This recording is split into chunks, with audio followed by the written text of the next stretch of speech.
Once again welcome back students to your channel my new school. आज एक बार आपका फिर स्वागत है आपके अपने चैनल माय न्यू स्कूल में। This is Amit Sharma. आज हम इस वीडियो में क्लास 11th के चैप्टर 2 रिलेशन एंड फंक्शन या संबंध और फलन के टॉपिक कौन कौन से उसमें कवर होने वाले हैं वो हम डिस्कस करेंगे। सबसे पहले इससे पहले जो आपका एक चैप्टर समुच्चय जो आप पढ़ चुके हैं उस समुच्चय का इससे क्या लिंक है उनको समझते हैं। और ये वाला जो चैप्टर है वो आपका बहुत ही इंपॉर्टेंट चैप्टर है, क्योंकि ये चैप्टर पूरा आपका एक 12th क्लास में भी है और बोर्ड क्लास है आपकी नेक्स्ट ईयर, तो उसमें भी आपको ये चैप्टर जो है मिलेगा। और इसके साथ साथ हम बोर्ड के साथ साथ जब हम कभी कंपटीशन एग्जाम देने जाते हैं तो वहाँ इंजीनियरिंग का एग्जाम देने जाते हैं आप, तो वहाँ पर भी आपको इस टॉपिक से रिलेटेड या इस चैप्टर से रिलेटेड प्रॉब्लम्स मिलेंगी। तो आज ही आप इसके जितने भी टॉपिक हैं उनको ठीक से पढ़ें, जिससे आगे चल के ना तो 12th में प्रॉब्लम आए ना कंपटीशन में प्रॉब्लम आए आपको। ओके स्टूडेंट्स, तो सबसे पहले हम ये देखते हैं कि इसमें कौन कौन से टॉपिक कवर होने वाले हैं, हम नया क्या पढ़ने वाले हैं। जिसमें तो इसमें सबसे पहले संबंध और फलन चैप्टर 2 रिलेशन एंड फंक्शन। इसमें जो टॉपिक्स हैं आपके, पहला है क्रमित युग्म और कार्तीय गुणनफल। हालांकि यहाँ पर जो कुछ शब्द आ रहे हैं वो आपके लिए बिल्कुल नए हैं, तो उनको ध्यान से देखें। क्रमित युग्म और कार्तीय गुणनफल एक तो आप इसमें ये पढ़ने वाले हैं, और दूसरा आप पढ़ने वाले हैं संबंध। नेक्स्ट आप पढ़ने वाले हैं फलन, और फिर है फलन के प्रकार, और फिर है फलन के ग्राफ। ये आपके 5 टॉपिक इसमें हैं जो मैं एक एक करके अलग अलग वीडियो में आपको लेक्चर वाइज समझाऊंगा डिटेल में कैसे कैसे क्या है। अब सब इससे पहले हम क्या करना चाहते हैं, जो हमारी रियल लाइफ है पहले आप उसमें कनेक्ट करके देखो कि संबंध क्या है, फलन क्या है और समुच्चय से हम किस तरीके से रिलेट कर सकते हैं। जैसा कि मैंने जब समुच्चय आपको पढ़ाया था तो बताया था कि समुच्चय क्या है, वस्तुओं के सुपरिभाषित समूह को हम समुच्चय कहते हैं। ये सब आप अच्छी तरह से पढ़ चुके हो कि समुच्चय क्या होता है। अब हम बात करते हैं संबंध की, कि समुच्चय से संबंध किस तरीके से बना।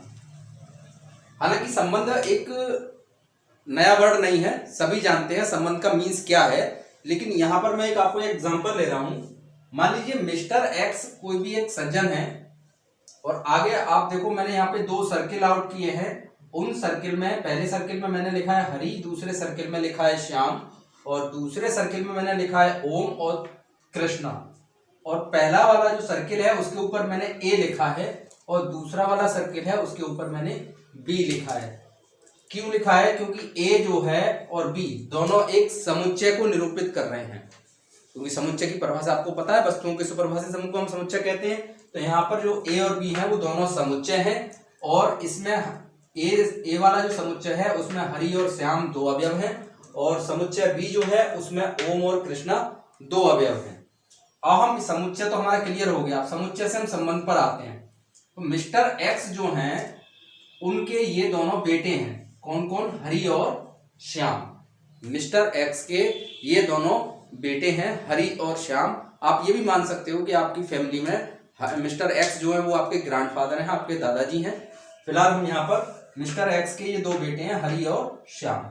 और दूसरे समुच्चय में मैंने लिखा है ओम और कृष्णा। अब इनका क्या है, हरि का बेटा है ओम और श्याम का बेटा है कृष्णा। ओके स्टूडेंट्स, तो यहाँ पर समुच्चय से संबंध किस तरीके से बना, ये तो समुच्चय हो गया आपका ए और बी। अब संबंध कैसे बना, जैसे हरि जो है ओम का पिता है या श्याम कृष्णा का पिता है। हम एक संबंध तो ये हो गया कि हरि जो है ओम का पिता है और श्याम कृष्णा का पिता है। हम ये भी कह सकते हैं कि ओम जो है हरि का पुत्र है या कृष्णा श्याम का पुत्र है। तो यहाँ पर एक संबंध शो हो रहा है पिता और पुत्र का। ओके स्टूडेंट्स, तो संबंध क्लियर हो गया रियल लाइफ में कि समुच्चय से हमने संबंध कैसे बनाया, समुच्चय से हमने संबंध कैसे बनाया, ये क्लियर हो गया। अब हम बात करते हैं फलन की। संबंध से फलन किस तरीके से आएगा। फलन एक नया शब्द है आपके लिए। फलन की परिभाषा यह है, अगर आपके पास 2 समुच्चय हैं अलग अलग, तो एक समुच्चय का प्रत्येक अवयव दूसरे समुच्चय के अवयव से संगुणित होना चाहिए। मतलब एक सेट के एलिमेंट्स जो भी हैं वो किसी ना किसी एलिमेंट से रिलेट होने चाहिए। दैट मीन्स यहां पर जैसे आप देखो हरि जो है ओम से कनेक्ट है और श्याम कृष्णा से कनेक्ट है। एक सिंगल एलिमेंट या एक कहना चाहिए एक केवल हरि नाम का जो अवयव है वो ओम से शो किया गया है और श्याम को कृष्णा के साथ शो किया गया है। तो फलन की परिभाषा ये कहती है कि समुच्चय ए का प्रत्येक अवयव उसकी एक इमेज बी में होनी चाहिए। समुच्चय ए के प्रत्येक अवयव की, प्रत्येक अवयव मैंने शब्द इसलिए बोला है कि इसमें कोई भी अवयव ऐसा नहीं होना चाहिए जिसकी इमेज ना हो या जो किसी से कनेक्ट ना हो। तो यहाँ पर समुच्चय ए में हरि और श्याम दोनों ही कनेक्ट हैं और दोनों की इमेज हमारे पास है। हरि की इमेज जो है वो क्या है, ओम है, और श्याम की इमेज क्या है, कृष्णा है।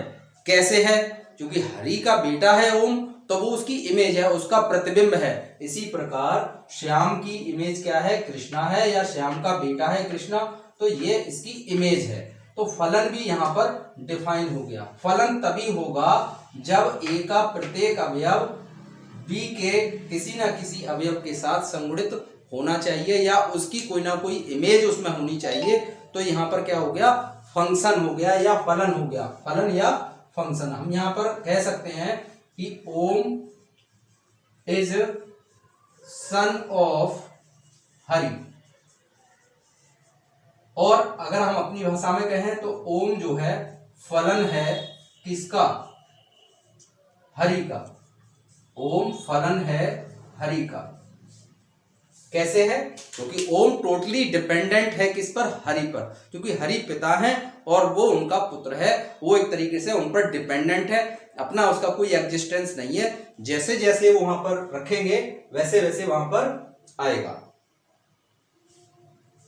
ओम में चेंज तभी होगा जब हरि में चेंज होगा।